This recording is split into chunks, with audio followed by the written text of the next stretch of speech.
ഓണത്തിന് അപ്പൂപ്പൻ വീട്ടിൽ പോകാറില്ലേ, ആ യാത്രയാണ് ഇത്. ഈ ബസ് കണ്ടപ്പോൾ VSSലെ കുറച്ച് ഓർമ്മകളൊക്കെ വന്നേ. ഞാനും അമ്മയും കൂടെയാണ് പോകുന്നത്. ഞങ്ങളെ അച്ഛൻ റെയിൽവേ സ്റ്റേഷനിൽ ഡ്രോപ്പ് ചെയ്തിട്ടുണ്ടായിരുന്നു. ഇത് റെയിൽവേ സ്റ്റേഷനിലെ പൂക്കളാണേ.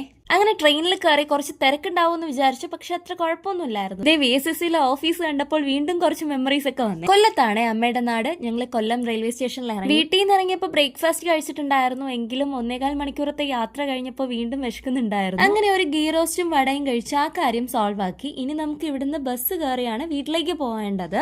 അങ്ങനെ ഞങ്ങൾ വീട്ടിലെത്തി. ഇതാണ് എന്റെ അപ്പൂപ്പൻ, അമ്മയുടെ അച്ഛനാണേ. അവിടെ പോയപ്പോ ഒരു ഊഞ്ഞാല് കിട്ടി. പിന്നെ ഞാൻ അതിൽ നിന്നും താഴേക്ക് ഇറങ്ങിയിട്ടില്ല. കുഞ്ഞു മനസ്സാണ്. ചെറുപ്പത്തിലൊക്കെ ഉണ്ടല്ലോ, ഓണം ടൈമിൽ തിരുവോണത്തിന്റെ പിറ്റേന്നില്ലേ അവിട്ടം, അന്നാണ് ഞങ്ങൾ വരാറുള്ളത് എല്ലാവരുമായിട്ട്. ഉച്ചയ്ക്ക് ഞാനും അമ്മയും അപ്പൂപ്പന്റെ കൂടെ ലഞ്ചൊക്കെ കഴിച്ചിട്ടാണ് ഞങ്ങൾ ഇറങ്ങിയത്. പിന്നെ ഞങ്ങൾ പ്ലാൻ ചെയ്ത് ട്രെയിനിൽ പോകാനായിട്ട് കുറച്ചൊന്ന് ലേറ്റ് ആയായിരുന്നു. അപ്പൊ ഞങ്ങൾ ഓടിയാണ് കയറിയത്. പിന്നെ ട്രിവാൻഡ്രം സെൻട്രലിൽ ഇറങ്ങിയിട്ട് ബസ്സിൽ കയറി നേരെ വീട്ടിലേക്കാണ് പോയത്. അപ്പൊ എത്രയുള്ളൂ, ടാറ്റാ ബൈ.